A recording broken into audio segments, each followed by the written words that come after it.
shopgear.com. The following is a presentation of the Gear Radio Network.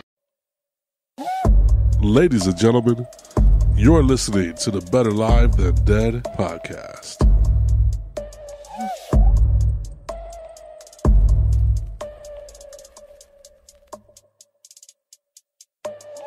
And well, hello, we welcome you. Better Live Than Dead episode number 136. 136. And you know, sounds good. Like that. It's a real good number. We're 4 days away as of time of recording. The baseball season has already started. They had those 2 games over in Japan, which we'll talk about in just a moment. But for everyone else, the baseball season starts just a few days. So guess what? We're talking baseball on a podcast today. Talking baseball. I am Ryan Wolfe at Wolfe BLTD, joined on the line by Mr. Perez at MRLG Perez. Man, how you been? You know what, man? Not bad at all, thank you. Been doing well. You know, I got not one, not two, but 3 podcasts that I'm writing up guidelines and instructions for. Oh, yeah. Got my equipment finally, so I'm getting ready to start doing my own stuff also. I'll be having you and John and some other people all with me at times. I've lost 39 pounds. I was just about to ask that. So, congratulations. Good work. Thank you very much. That'll be one of the podcast, Project Transformation. Look for it. It's coming soon. Sorry. You know, my own stuff might come out. Yeah, man, dropped 39 pounds. I'm feeling, you know, I got a long way to go, but I'm feeling good. You're going though. Yeah, but I'm going. You know, yeah, exactly. You're making every day is a step forward, and that's all you can ask for. Yeah, man, it's been fun. It's crazy. You know, I was telling you before the podcast. It's crazy what the power of positivity can do to the mind. You know. Yeah, and you know, I'll be completely honest with you. You know, my wife, who yeah, she runs a lot and she bikes and she's training for a half triathlon right now. She actually joined Weight Watchers with me, and you know, she's been losing weight, so it's been nice to have someone doing it with me. Absolutely. So it's not as hard planning the meals and stuff. Absolutely. That's the one thing I've noticed, that like when I go to the gym, I always like to go with someone. I know normally Aubrey doesn't go because she'll work out at home, but you know, it's always nice to have someone there with you to kind of keep pushing you. So if you feel like, hey, you know, I'm really dogging it today, you know, I need right. kind of a kick in the ass, and then you get that person who's like, yeah, I'm going to make sure you stay on your game. It's always nice. It's always very nice. No, I agree. My wife is working right now because, you know, she's an accountant. It's busy season. She's working like 7 days a week at this point. Nice. But when we're done with the podcast, I'll be heading to the gym with her. Hell yeah, man. That's what I like to hear. So as we mentioned, it's episode 136. We're talking baseball. We have to start off with one of the biggest, because again, Lewis, we haven't talked much this offseason about baseball. A lot of busy schedules going on. My wife, she passed her board, so now life is opening back up. We've got more free time. Things are happening. But before we get to the signings and the re-signings, the one thing we have to talk about off the bat, I mentioned the baseball season technically has already started. The Seattle Mariners are 2-0. The Oakland Athletics are 0-2. So the reason this is important, Ichiro Suzuki, following the final game in Japan, announced his retirement from professional baseball. Now, we all kind of saw this one coming, but still, it's a moment to kind of take a step back, tip your cap, and reflect on the incredible Major League Baseball. Not even talking about the Japanese baseball career that Ichiro had, just the Major League Baseball career alone. He played in, I didn't have that number in front of me, but he played in 2,651 games, which actually, hold on a second. I don't think this update. Give me just a moment here. He's played 28 seasons combined in different professional leagues. I was going to say the baseball reference has not yet updated Ichiro's stats for 2019, which is understandable because the season technically started, but it hasn't started. So I'm going over to let me go over to MajorLeagueBaseball.com.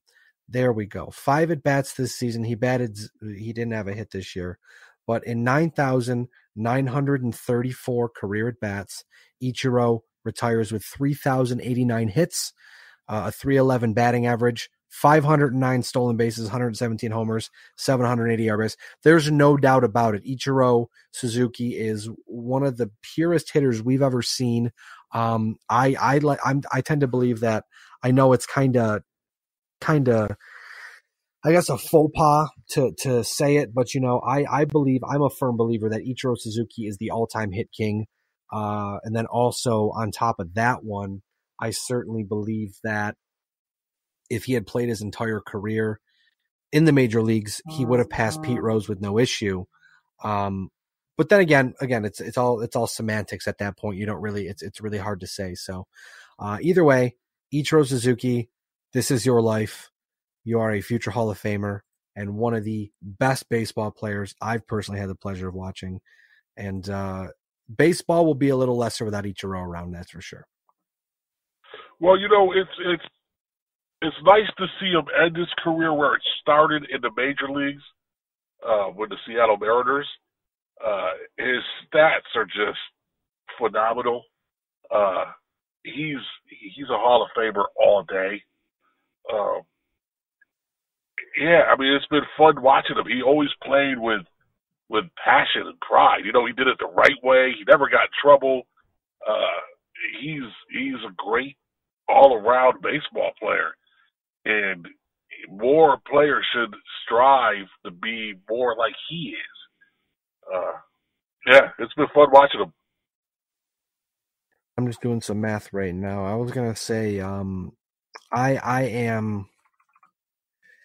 don't know. It was weird because I always thought that it felt like Ichiro was kind of one of those guys that would play forever. And obviously now that we've reached the point that he's retiring, or I don't know if he's officially called it quits yet, but obviously he will be calling it quits here shortly because they have to make the cut down here to get to the 25-man roster. So I think at some point in time, obviously we'll get an official announcement, maybe right before opening day or something along those lines. But again, I still think it's like I said, it's going to be sad to see him go. It is, but I mean, he's 45 years old. He's going to be 46 this year. They play so many games that at that age, it's got to be a grind. You know what I'm saying? Yeah, absolutely. It's got to be tough for the younger guys. But when and obviously Ichiro is still in great shape, but at the same token, your body doesn't handle the schedule the same as it might when you're a younger guy. So I am. Let's see, July, August. I'm 4 months older than Ichiro Suzuki. Wow. And I couldn't imagine, the grind at this age. Just wrapping up your career, exactly. Right, I mean, it's incredible that he's wrapping up his career at the age of 45. I couldn't imagine it. I mean, good for him. He's going to be missed. It's been fun watching him. Absolutely. Now moving over to the big signings of the offseason. I'm just going by money. So we'll start from we'll give you the top five contracts signed this offseason. AJ Pollock, center fielder from the Diamondbacks, signs a 5-year deal with the Arizona, not the Arizona Diamondbacks. I'm sorry. He came from the Diamondbacks, signed with the Dodgers.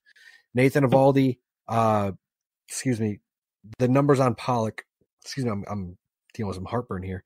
The numbers on Pollock were 5 years, $60 million. Nathan Eovaldi re-signs with the Red Sox, 4 years, $67.5 million. The 3 big deals of the offseason. First off, you get Patrick Corbin, pitcher from the Diamondbacks, signs a 6-year deal with the Nationals, $140 million. Then the big 2, Manny Machado signs a 10-year deal with the San Diego Padres for $300 million. And then Bryce Harper one-ups him, signs a 13-year deal with no opt-outs, where there are some opt-outs in Machado's deal, I believe.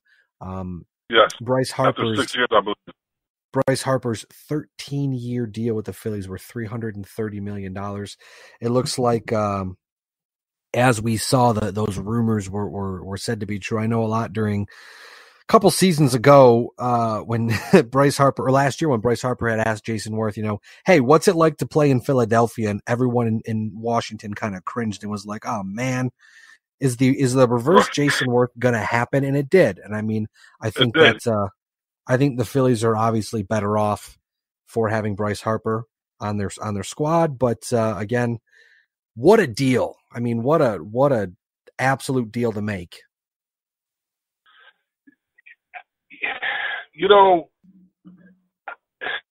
To me, I think. Okay, you missed one. You did miss one though. You missed Mike Trout's contract. No, I'm just talking straight contracts. I'm not. We're gonna get to extensions in a moment. Don't you worry. Okay, I was gonna say. We're talking free agents. Yeah. Okay, gotcha. So, to me, there's a method to the madness here, Lewis. You know that. I know. I should have known it was coming. To me, it's weird because I've heard and read reports that some of these guys wanted to take less money to go play in more favorable markets, we could say. But because of how the way the players union has everything set up, you have to take the big contract. So I don't really know if at this point Bryce Harper is going to be worth $330 million. He's a great player. Don't get me wrong. Would I want him on my team? Absolutely. I think he's an asset no matter where he goes. Do I think he's a $330 million asset? I don't. Simply because his stats fluctuate. He's not real consistent. And so I need someone, if I'm going to pay you that type of money, I need you to be consistent. His averages this year was much lower. I'm sorry, last season was much lower than it's been in a while. And he does that. Manny, the Machado contract, he once came out and said that he's kind of lazy. I'm not going to give someone who's kind of lazy that type of money. Am I going to pay you? Yes. But I need your top effort all the time to get that type of money. And if you're not going to give it to me, and let's be honest, he went to the Dodgers, who are a good team. But does he put them over the top? Does he help him win that elusive ring?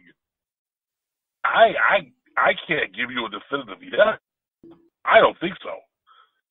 So we'll see what happens, man. You pay these guys all this money, and if you don't get any returns on your interest, then it's not worth it to me.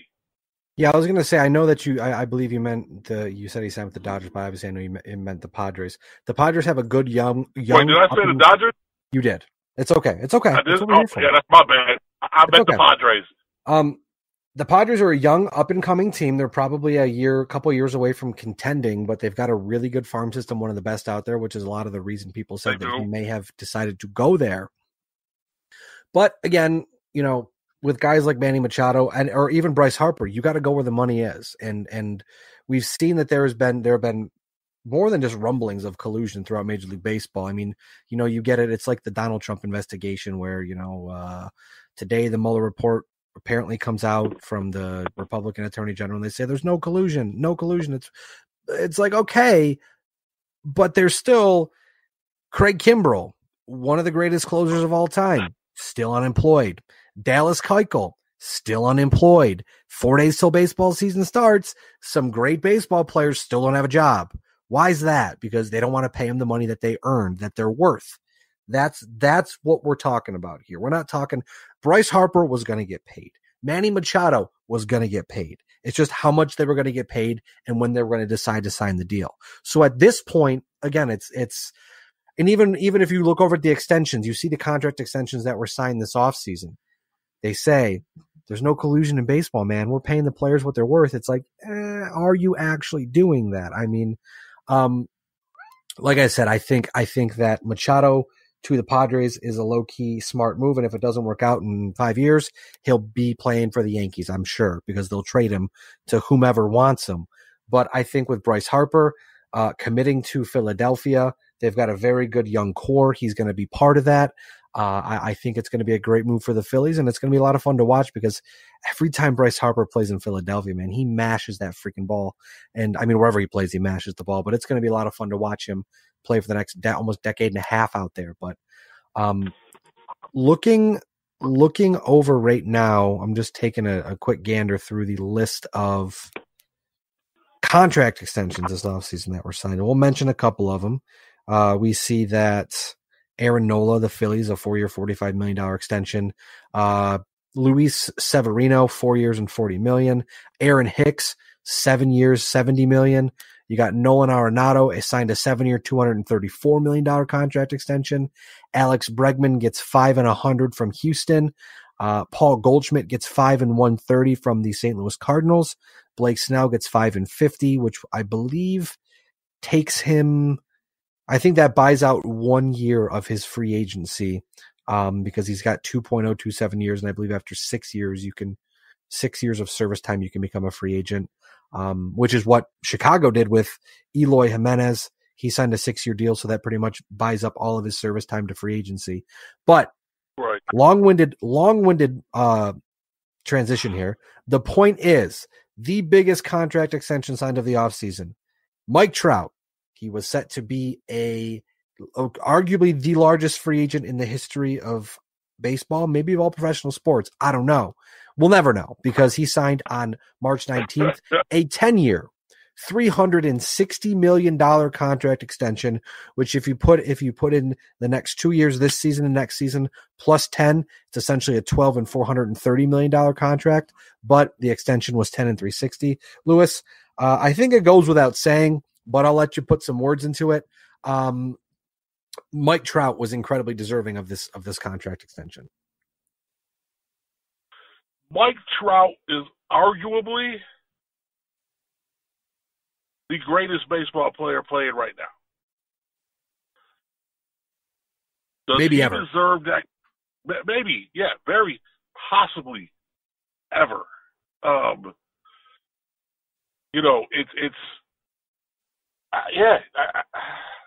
The money always boggles my mind. Do I believe these guys deserve to be paid? Absolutely. Do they deserve to get rich off of what they do? Sure, absolutely. I mean, they're professional athletes. They put their bodies on the line every day. Do they deserve that type of money? That's hard for me to say. You know what? He deserves it. He's an incredible player. He does a lot for his community from what I've seen and read. He's a stand-up guy who just bashes every single day. He doesn't take time off. He deserves it. It's an incredible contract. I mean, it's stupid money. That's what it is. It boggles my mind. It is one of those things, though. Like you said, it's you have to pay. You got to pay to keep those guys around. I mean, there's no doubt about it. And Mike Trout is one of those guys again where what else are you going to do? Let him walk? I mean, that's. I thought about, maybe Mike Trout would end up in Philadelphia. He's from New Jersey. He's an Eagles fan. He's buds with Bryce Harper. Like maybe that would have happened, and that would have been nuts. That would have been absolutely nuts if it were to happen. But then again, you look at it and you're like, well, it makes sense for the Angels to try to lock him down. Now, only if baseball would do a better job of actually marketing Mike Trout, that would be fantastic. Right. But I agree. Maybe they'll get on that coming up. But again, I'm very pleased with the contract extension. It'll be a lot of fun with him and Shohei Ohtani. I know, I believe, let me check. Albert Pujols.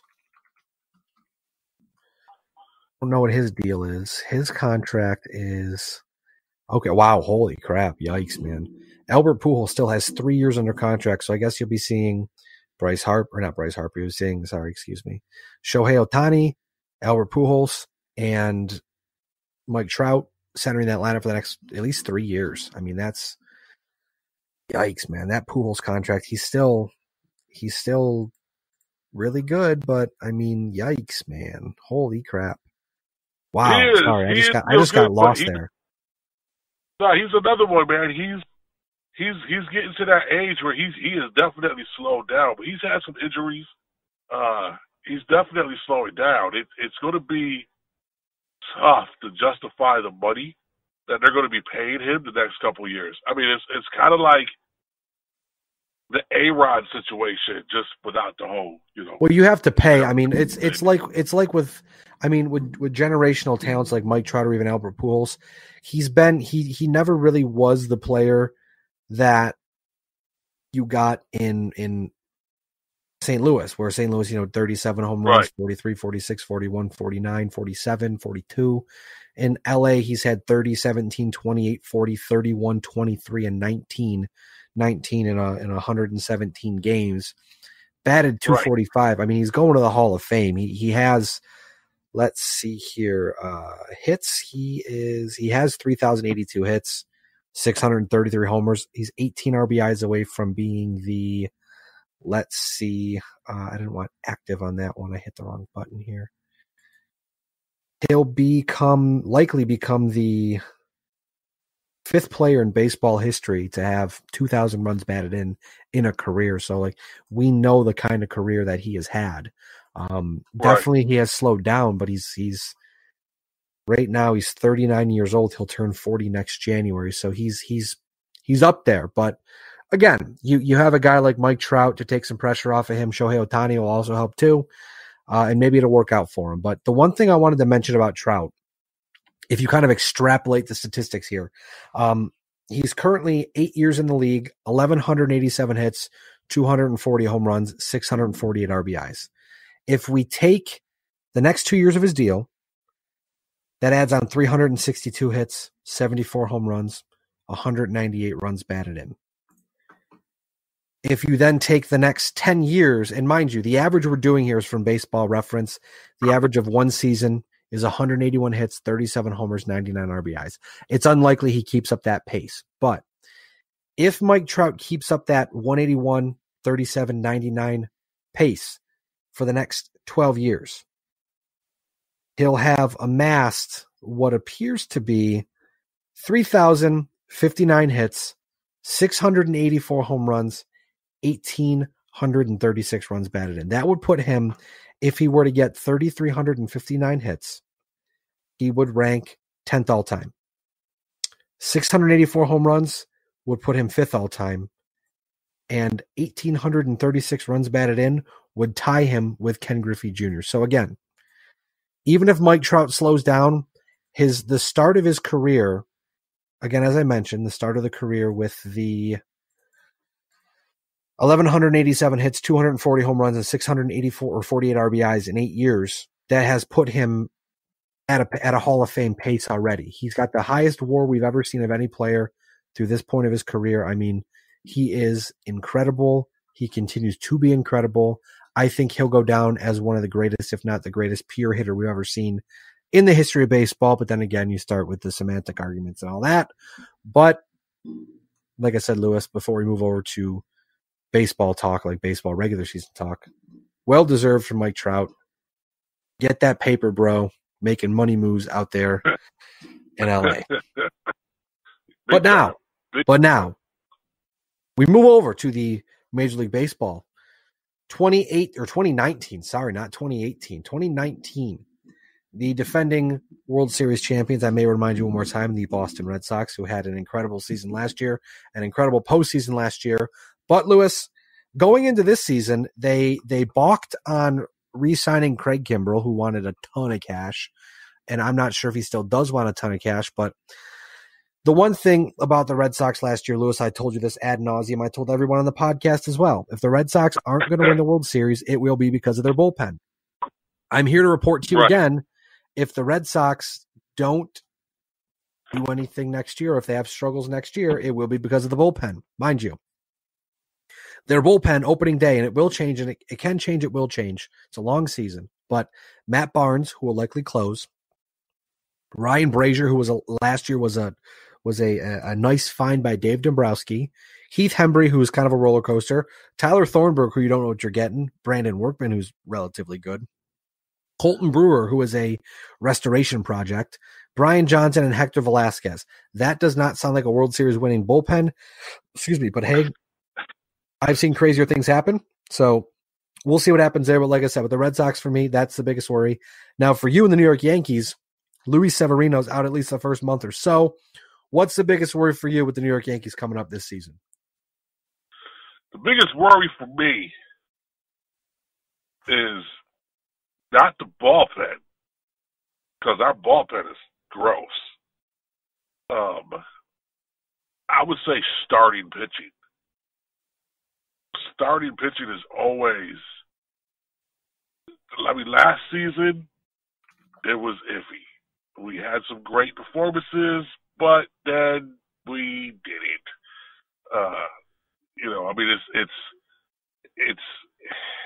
It's starting pitching. I think our lineup is fine. I think we're going to mash more home runs than we did last year, and we hit a ton. Broke the record. I think we're going to do it again. If the lineup, if the bats stay hot, if Gary Sanchez can find his way, he'll be another dangerous piece. I'm hearing that he's having struggles, so that's fantastic.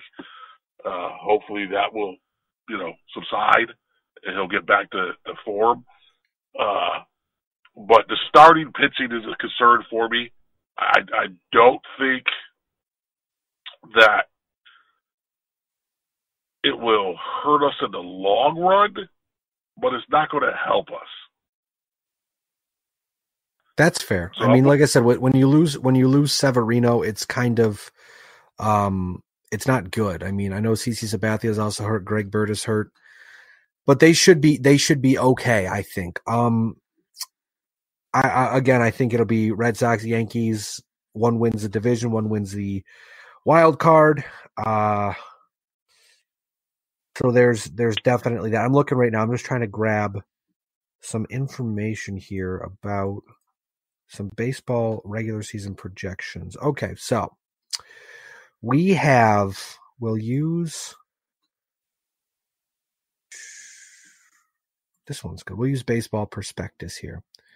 So we'll run down real quick. We'll start with the National League. We'll start in the National League West and work our way up. They've got the Dodgers projected to win the division with 93 wins, the Rockies to get 84, Arizona 81, San Diego 81, and the Giants 72. In the Central, a tight race again. They've got Milwaukee winning 88 games, St. Louis winning 86 games, Cincinnati at 81, Pittsburgh at 80, and the Cubs, a surprising 79 and 83 projection. Moving over to the heavy. That does surprise me. Absolutely. Moving over to the very heavy hitters over in the National League, expected to be, it looks like they should represent both wild cards if this projection is correct. They have the Phillies winning the East with an 89 and 73 record, the Washington Nationals also winning 89 games, the Mets winning 87, the Braves winning 85, and the Marlins winning 67. So if that's the case, Lewis, there's going to be a lot of National League beating up on each other, and that's going to be a lot of fun to watch.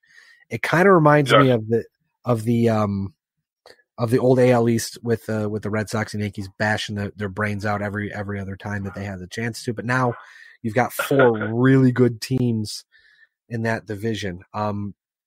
So it would be Los Angeles, Philly, Milwaukee being the top three seeds, and then your four would be the winner between Washington and the Mets, it looks like.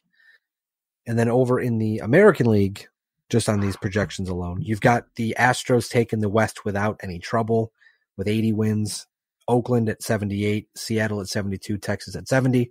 Excuse me. In the Central, They have Cleveland at 97, Minnesota at 82, Kansas City at 73, Chicago at 70, Detroit at 66. And in the, I almost said National League, in the American League East, they've got the Yankees at 96 wins, the Red Sox at 90, Tampa at 85, Toronto at 75, Baltimore at 58, which would put Houston, Cleveland, New York as your top three, and then Boston and what appears to be Tampa Bay in the wild card game to face the Houston Astros in the first round of the playoffs. So my thought would probably be, just based off of what I'm seeing here, you're probably going to end up with a National League championship of, I want to say, maybe the Dodgers and Phillies. Or, you know what? I'm going to go Brewers, Phillies in the National League Championship game, just on a whim. With the Brewers getting to the World Series because of their incredible pitching staff, which we saw shut down everybody last postseason, almost making it to the World Series. I think this year they might be able to do it, and there's also rumors they're going out to get Craig Kimbrell if the price is right. We don't know that, but we'll see if that develops. Lewis, National League gun to head. National League gun to head, who you got?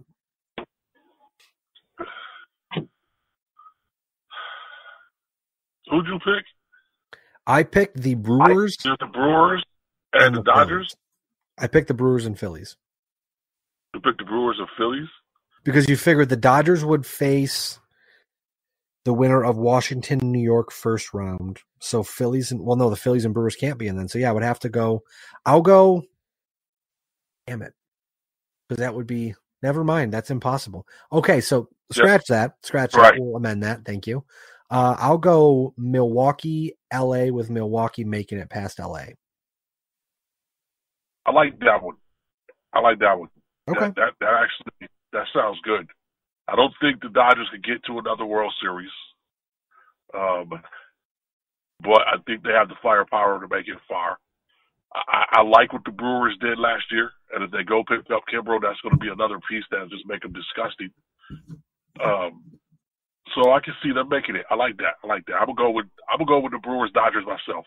Now what you got now, let me give you these just based off baseballprospectus.com's matchup. We'll mock it this way. You've got the Yankees and the Indians facing each other in the first round, and the winner of Boston Tampa facing Houston. So with that being said, who is your ALCS as well as American League pennant winner?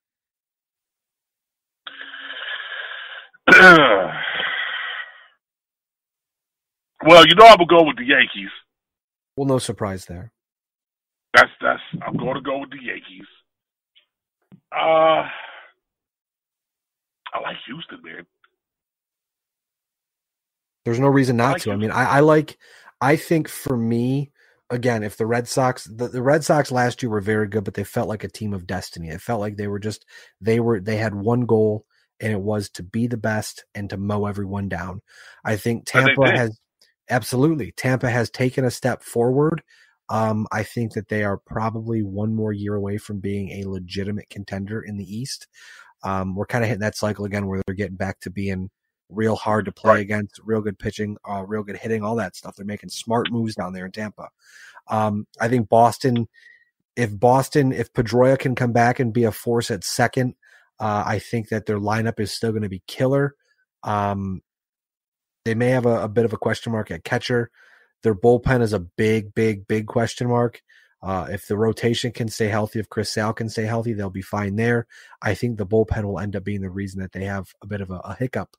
So I'm going to go, I'll take the Yankees over the Indians. I'll take the Red Sox over the Rays and the Astros over the Red Sox. And I think in the ALCS, I've got Houston going to the World Series. And I say that just based off of if the Yankees rotation can stay healthy and effective, that lineup will be untouched. They'll be hard to beat with that lineup. But again, we saw what Houston's offense can do first off, but we know what their pitching staff can do. We know what their bullpen can do. And in the postseason, yes, the bullpen is important. Or offense is important. I'm sorry. But if the bullpen can shut you down, that's it. And I think that they have the right pieces, and they're not afraid to say, look, we know what our window is. We know we have a specific window to hit to try to win another World Series. And I think next year, honestly, in my opinion, on the surface, I'm going to say the Houston Astros are going to win the World Series next season. You know, I like where your head's at. I don't agree with it, but I like where your head's at. I think Houston's going to make it to the ALCS. I think they have the tools to get there. I like this resurgence of the Astros team. I think, you know, I'm not going to lie to you, I like the old school, you know, the old school jerseys that they have. Yep. It's a good look. Solid look. It is. I'm thinking about buying one this season. But I think the Yankees are going to beat them in the ALCS to make it to the World Series. Well, I think too. I think it will be if nothing else. If we get a Yankees Astros ALCS, it'll be like the Red Sox Astros ALCS of last year, where it's going to be a knockdown, drop down, tear them down, whatever the saying is. It's going to be a slobber knocker for sure. But I think whoever comes out of the American League will probably win because, again, I think the Dodgers were much improved last year in the World Series, but they're still missing something, and they are by far, I think, the best team in the National League. But who knows? We'll see what happens. But again, I've got Houston over Milwaukee. You've got New York over Milwaukee. That's fair. We'll come back to this in a few months. We'll talk about it. I'm actually going to go eat dinner now, and I'm going to let you go to the gym. So we'll wrap this bad boy up. I want to say I appreciate you joining me today. Thanks for coming along. Absolutely, man. Best of luck. Continued success with you losing weight. We'll have to get together soon and do a podcast in person, and we'll have to get John on the podcast with us. Yep. And aside from that, though, I am Ryan Wolfe at Wolfe BLTD. Lewis is at MRLG Perez on Twitter. You can find this podcast on Google Play Music, iTunes, Spotify, YouTube, iHeartRadio, wherever you catch a podcast, you can catch our podcast. And as we always say, we got to dust this one off for everybody. We are Better Live Than Dead. You're not. We will catch you sometime very soon, my friends. Thank you for tuning in. See ya. Later. Peace. The preceding presentation has been brought to you by the Gear Network.